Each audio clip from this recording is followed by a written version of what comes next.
Good morning. This is the part 2 of physiological disorder. In this, we cover all diseases which are remaining. First, epicemia. It is the chronic disorder in which alveolar walls are damaged, due to which respiratory surface is decreased.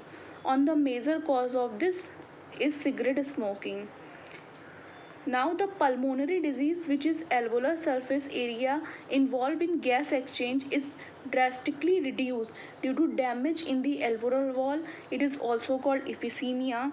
And third definition is the chronic respiratory disorder causing mainly by cigarette smoking. Now, occupational respiratory disorder. In certain industries, especially those involving grinding or stone breaking, so much of dust is produced that is defense mechanism of the body cannot fully cope up with the situation. For example, silicosis. Now, heart failure, it is the state of heart when it is not pumping blood effectively enough to meet the need of the body. Cardiac arrest, it is a condition when the heart stops beating. In heart attack, heart muscle is suddenly damaged but an inadequate blood supply. Now, glomerulonephritis, inflammation of glomeruli of the kidney.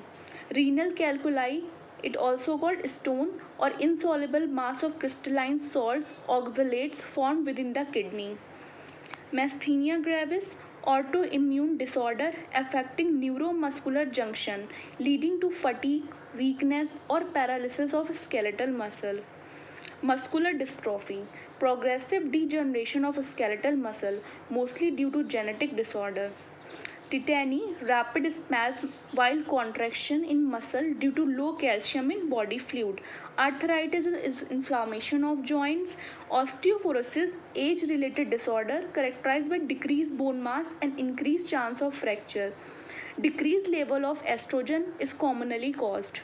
Myopia, a person has difficulty in seeing distant object clearly. The eyeballs is too long and light rays converge at the point in front of the retina, which results in blur the image. We use concave lenses to correct this condition. Cataract, the lens loses its transparency and become opaque. Presbyopia, there is a loss of elasticity of lens with advancing age. It is also called old sightness. Glaucoma, it is due to the blockage of canal of sclera. There is an increase in intracellular pressure resulting in damage of retina. Thank you. We cover all of physiological disorder which is present in NCERT. Thank you.